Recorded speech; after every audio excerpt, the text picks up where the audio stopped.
students, in this lecture we are going to start with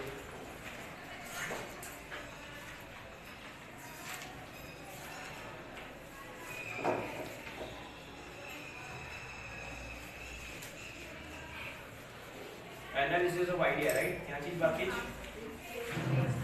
Page number 8 के થઈ ગયો છે analysis of idea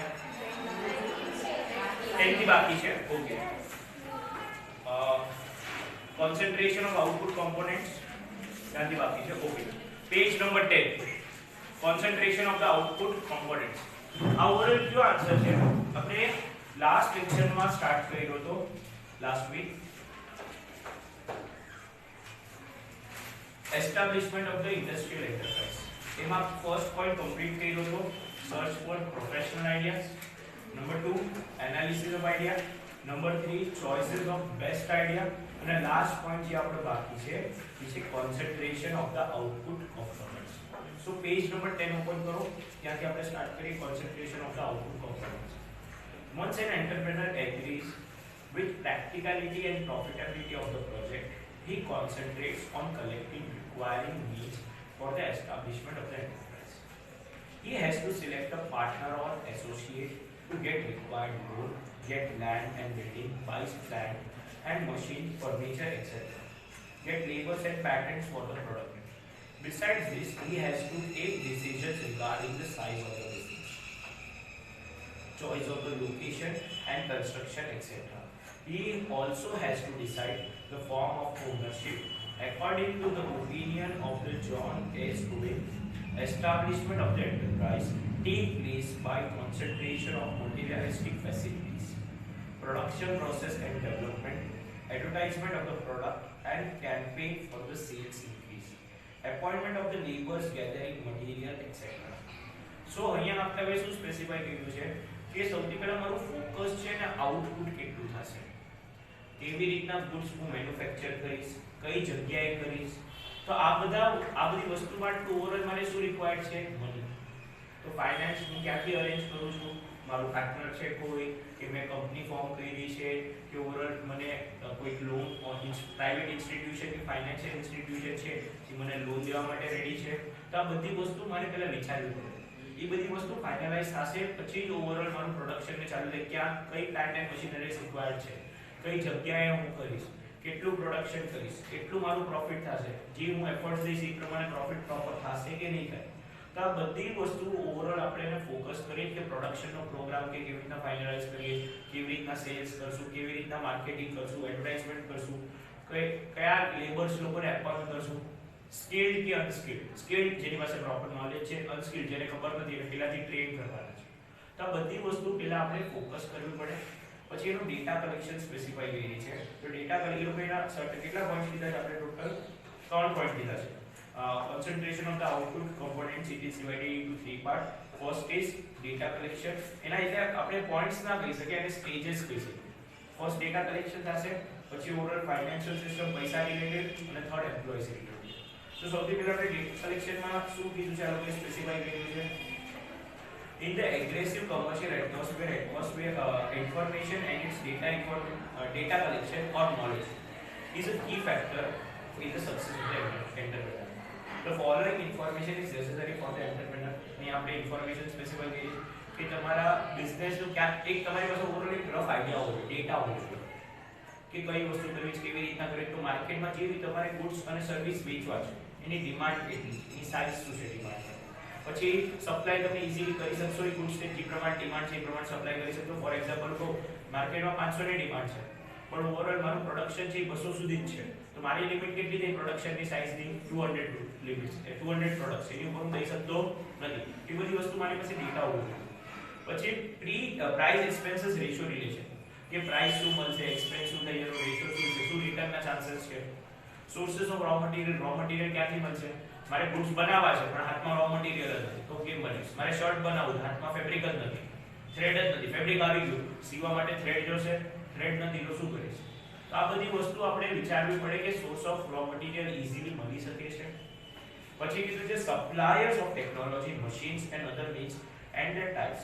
એટલે જે સપ્લાયર છે બધા ગુડ્સ મોકલી શકશે, જે મશીન રિક્વાયર્ડ છે બધી મળશે, ટેકનોલોજી રિક્વાયર્ડ છે બધી મળશે કે નહીં મળે. પછી various types of the requirement unit, quantitative requirement any type અલગ અલગ નાની મોટી વસ્તુ રિક્વાયર્ડ છે, ક્વોન્ટિટીમાં બલ્ક ક્વોન્ટિટીમાં રિક્વાયર્ડ હોય બધી વસ્તુ ક્યાંથી અરેન્જ કરો છો. કેપિટલ આ એ વિચારવું પડે કે કેટલું કેપિટલ રિક્વાયર્ડ છે.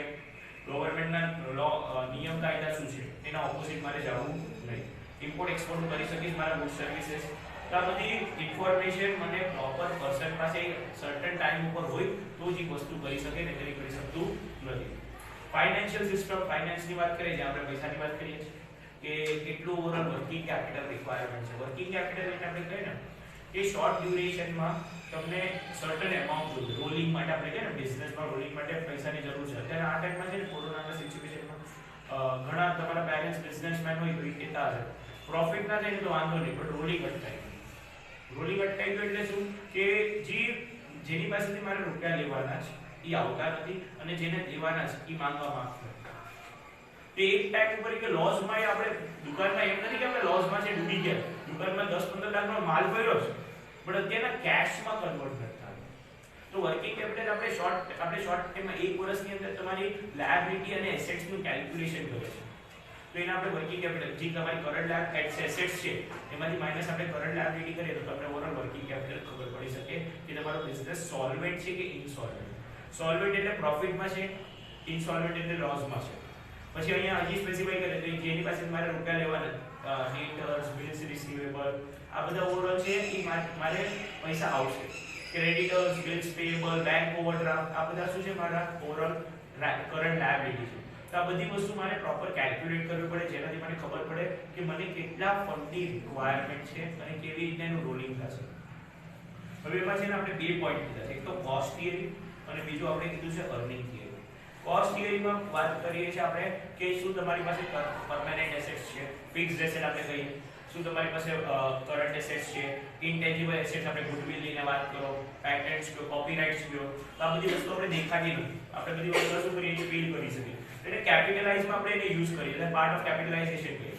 હવે ફોર એક્ઝામ્પલ હું બે મશીનરી મારે બે પ્રોડક્ટ બનાવવા એટલે મેં નવી મશીનરી નાખી તો બે પ્રોડક્ટમાં મશીનરીનો કોસ્ટ લઈશ 10 લાખ રૂપિયાની મશીનરી નાખું છું શેના માટે 20 રૂપિયાનો પ્રોડક્ટ બનાવવા. એ 10 લાખની મશીનરીમાં ખાલી એક કે બે 20 લાખનો પ્રોડક્ટ 10 રૂપિયાનો કે 20 રૂપિયાનો પ્રોડક્ટ બનાવીશ, વધારે બનાવીશ ને ટ્રાય કરીશ કે 500 1000 ઉતના 2000 5000 પ્રોડક્ટ હું એમાંથી મેન્યુફેક્ચર કરું ત્યારે એનો કોસ્ટ મારો વસૂલ થશે. મારે મારે શું બનાવવું છે ડેરી મિલ્ક બનાવવા માટે એક મશીન જોશે, કેટલી બનાવી? બે જ બનાવી. તો ઈ વસ્તુ આપણે ઓવરઓલ આપણે જે કોસ્ટ જે એનાલિસિસ કરીએ પ્રોપર એમાં આપણે ફિક્સ ના થાય, એમાં આપણે એને પ્રોપર એનો કેલ્ક્યુલેશન કરી ના શકીએ કેટલું તમે દિવસનું પ્રોડક્શન કરી શકો છો. અર્નિંગ થિયરીમાં કે કેવી રીતે તમે અર્ન કરશો, જે ઇન્વેસ્ટમેન્ટ કર્યું છે એનું પ્રોપર રિટર્ન્સ મળે. 10 લાખ રૂપિયાની મશીનરી મેં લીધી એનું 1% એવું વ્યાજ કહું તો ઓવરઓલ આપણે કહીએ છીએ કે મહિનાના ઓવરઓલ તમારા 10000 કે છૂટવાય બરાબર. તો એ 10000 રૂપિયા જે છે એ તમને અહીંયા બિઝનેસમાં કરવાથી 10000 રૂપિયાથી વધારે છે અર્નિંગ થાય છે એટલું કે નથી થતું. મેં તો ઓવરઓલ આટલું ઇન્વેસ્ટમેન્ટ કર્યું ને લોસમાં છે તો મતલબ શું? સ્ટાર્ટિંગના સ્ટેજમાં આપણે કહે ચલો ઓવરઓલ ધીરે ધીરે બ્રેક ઇવન સુધી પહોંચે પણ પછી ધીરે ધીરે 1 વર્ષ 2 વર્ષ 5 વર્ષ પછી પ્રોફિટમાં કન્વર્ટ થવું જોઈએ એટલે તમારું ઇન્વેસ્ટમેન્ટ શું વેસ્ટ ગયું, પ્રોપર તો મને એનું રિટર્ન મળ્યું નથી. તો એ બધી વસ્તુ પણ આપણે અર્નિંગ થાય છે જે પ્રમાણે તમારું ઇન્વેસ્ટમેન્ટ છે એ પ્રમાણે. નહીતર ઓવરઓલ બીજો આઉટકમ તમારે વિચારવો પડે કે ક્યાં થશે, કેવી રીતના થશે, કેટલો મને બેનિફિટ મળી શકે, આ રૂપીસ જે મેં ઇન્વેસ્ટ કર્યા કેવી રીતના મારા માટે ફાયદો થશે ફ્યુચરમાં. પછી એમ્પ્લોઈઝમાં કીધું છે જે એમ્પ્લોઈઝ તમારા ઓર્ગેનાઇઝેશનમાં કેવી રીતના કામ કરે છે એના માટે એ લોકોએ સર્ટેન પોઈન્ટ કીધા છે કે ટેકનિકલ પોસ્ટ મેનેજર્સ વેકેન્સીઝ છે એન્ટરપ્રાઇઝમાં કેવી રીતના ફૂલફિલ કરશો, એક્સપિરિયન્સ જો રિક્વાયર્ડ છે એને કેવી રીતના તમે બધાને રાખશો જેનાથી એક્સપિરિયન્સ રાખવાથી તમને વધારે પ્રોફિટ થાય. એપોઇન્ટમેન્ટ રિક્વાયર્ડ એમ્પ્લોઈઝ નું અલગ અલગ સોર્સથી તમારે કરવાનું છે. પછી સિલેક્શન કરવાના જે બેસ્ટ કેન્ડિડેટ્સ ને એટલે મારી પાસે 10 લોકો આવ્યા 10 10 નહીં રાખું જોબમાં ઓવરઓલ 3 પોસ્ટ રિક્વાયર્ડ છે તો હું તો એમ ફાઇનલાઇઝ કરીશ ને 10 માંથી કોણ બેસ્ટ છે જે મારા ઓર્ગેનાઇઝેશનમાં કામ કરે. પછી એનું પ્રોપરલી એનું પ્લાનિંગ કેવી રીતના થાય, વર્કશોપ્સ કન્ડક્ટ કરશો, સ્ટાન્ડર્ડ્સ એના મેથડ શું છે એમ્પ્લોઈઝ એક્ટિવિટીઝના, પ્રમોશન દેવું હોય ટ્રાન્સફર દેવું હોય એ વસ્તુ આપણે કેવી રીતના દેશું. પછી સેલેરીઝ કેટલી પ્રોવાઈડ કરશું એને ઈ મેથડ ઓવરઓલ આપણે ફાઇનલાઇઝ કરવાનું. સિક્યુરિટી હેલ્થ અને ઇન્સ્યોરન્સ ટાઈપ કયો કે એને આવ જાવ માટે ટ્રાન્સપોર્ટેશનનો ખર્ચો કયો, રહેવા માટે ઘર કયો, આ બધી સિક્યુરિટી તમે પ્રોવાઈડ કરો છો.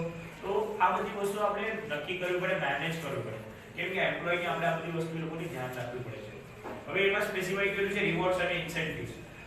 સારું કામ કરે તેના માટે તમે ધીરે ધીરે એને વેલ્થ ક્રિએટ કરો છો, એને ફ્રીડમ આપો છો, એટલે રેપ્યુટેશન એની ગુડવિલ માર્કેટમાં વધે છે. એ જ વાતો કરીએ તો બહાર વહી જાઓ. નેક્સ્ટ કીધું છે ફાઇનાન્શિયલ ફ્રીડમ. ફાઇનાન્શિયલ ફ્રીડમ એટલે તમે પૈસાને લિબર્ટી આપો છો, તારી રીતે બિઝનેસ ક્યાં કામ કરે એને પાવર્સ લઈ લો. તું પ્રોપર બિઝનેસ નહીં કરે તો વાંધો નહીં, અમે તને હંમેશા મોટિવેટ કરશું. ક્યારેક એક એવો બિઝનેસ કરે રિસ્ક પણ થાય, અનસર્ટન પણ થાય, એટલે તમે ફ્રીડમ બધી પ્રોવાઈડ કરો. પછી એચીવમેન્ટ પ્રાઇડ, એના માટે હંમેશા મહેનત કરે છે, તો એના માટે કેવી રીતે તમે એને સજેશન્સ દો છો, ગાઈડલાઇન્સ દો છો. પછી સ્પેસિફાઈ કર્યું છે સેટિસ્ફેક્શન, એને પ્રોપરલી મળવું જોઈએ જે કામ કરે છે એનું, અને એના ઓવરઓલ એને એમ પણ થવું જોઈએ ઓર્ગેનાઇઝેશન મારું જે ધ્યાન રાખે છે કાલ સવારે એનું પણ ફેમિલી છે, ચિલ્ડ્રન્સ પણ છે, તો એને એજ્યુકેશન માટે કેવી રીતે તમે હેલ્પ કરો છો. તો આ બધા અલગ અલગ બેઝથી તમે ઇન્સેન્ટિવ્સ કે રિવોર્ડ કહી શકો, આ બધી વસ્તુ પ્રોવાઈડ કરો. હવે અહીંયા છે ને આપણે ઇન્ડસ્ટ્રીયલ ફેરના પોઈન્ટ સ્પેસિફાઈ કર્યા છે કે માર્કેટમાં એક્ઝિબિશન્સ કે ફેર થશે તો જ આપણે નવા નવા પ્રોડક્ટ ખબર પડશે કે કયા પ્રોડક્ટ કેવો બને છે. આપણે આપણા સ્ટેટ લેવલ ઉપર કયો, ડિસ્ટ્રિક્ટ લેવલ ઉપર કયો, નેશનલ લેવલ, ઇન્ટરનેશનલ લેવલ ઉપર, જેનાથી આપણે ખબર પડે કે આજુબાજુના લોકો કેવા ગુડ્સ અને સર્વિસ બનાવે છે, જેનાથી આપણે ખબર પડે કે આ ગુડ્સ અને સર્વિસ આપણા માટે યુઝફુલ છે કે નહીં. તો આપણે પ્રોપર ઇન્ફોર્મેશન દઈએ છીએ કે એક અવેરનેસ આવે છે, આપણે સ્પ્રેડ કરી શકીએ, અરે ના આ જગ્યાએ આ વસ્તુ મળે છે, એવી આપણે બને તો આપણા લોકોને બી ફાયદો થઈ શકે. તો એના માટે એક્ઝિબિશન્સ ફેરનો આ જ કારણ છે, પ્રોફિટનો કારણ નથી. એકબીજા સાથે તમે અન્ડરસ્ટેન્ડ કરો, કોર્ડિનેટ કરો કે કઈ વસ્તુ કોણ બનાવે છે, કે શું એમાં યુઝ કરો છો, અમે શું યુઝ કરીએ, કેવી રીતના એ ફાયદો થઈ શકે છે. રિસર્ચ કરશું તો આપણે નવા પ્રોડક્ટથી યુઝ થશું. અત્યારના રિસર્ચ ના થઈ હોય તો અત્યારે આપણે ટેકનોલોજીના પ્રોડક્ટ્સ યુઝ કરીએ કે આપણે યુઝ કરી શકવા ના. આજથી 10 વર્ષ પહેલા ફોન આવ્યો બ્લેક એન્ડ વ્હાઇટ, પછી કલર ડિસ્પ્લે, મારી પાસે કલર ડિસ્પ્લે છે, ધીરે ધીરે સ્માર્ટફોન. અત્યારનો કોઈ સાદા ફોન જે ડબ્બા ફોન છે કોઈ પરચેસ કરે છે નથી કરતું, કેમ કે ધીરે ધીરે ટ્રેન્ડ, ટાઈમ, સિચ્યુએશન બદલતી જાય છે. આજથી 10 વર્ષ પછી એ ખબર નહીં, અત્યારના જે 4 કેમેરા છે પાછળની બાજુ બધા કેમેરા હોય, એટલે ટેકનોલોજીમાં હજી અપગ્રેડેશન આવી શકે કે ખબર નહીં. પોર્ટ્રેટ મોડ છે, અલગ અલગ બીજા મોડ આવે. તો આ બધી વસ્તુ ઓવરઓલ કેના લીધે પોસિબલ છે કે ટેકનોલોજીમાં રિસર્ચના લીધે. પછી કીધું છે પ્રોડક્ટ જે તમે કેવી રીતના અવેરનેસ સ્પ્રેડ કરી શકો છો પ્રોડક્ટ રિલેટેડ, કેવી રીતના તમે પ્રોડક્ટને સોલ્ડ પણ કરી શકો છો ઓન ધ સ્પોટ. પછી સ્પેસિફાઈ કર્યું છે હજી મેઇન એન્સિલરી પાર્ટ છે, બેસિક પાર્ટ છે, કેવી રીતના તમે પ્રોડક્શન ચાલુ કરશો, કેવી રીતના તમે નવો પ્રોડક્ટ માર્કેટમાં લઈ આવશો, કોર્પોરેશન એકબીજા સાથે કેવી રીતના તમે મેન્ટેન રાખશો, ડીલરશિપ કેવી રીતના રાખશો, ક્યાંથી ઇમ્પોર્ટ કરવું, ક્યાંથી એક્સપોર્ટ કરવું, આ બધી સિચ્યુએશનને તમે શું કરો છો પેલા ફાઇન્ડ આઉટ કરો, જેનાથી તમને બધી વસ્તુ સિસ્ટમેટિક વેમાં ચાલુ રહે. ક્લિયર? સો નેક્સ્ટ લેક્ચરમાં હું analysis of the industrial opportunities વિશે આપણે સ્ટાર્ટ કરશું. ઇમ્પોર્ટન્ટ છે એ અત્યારના તમારે આન્સર લખવાનો છે તમારે. Okay, thank you.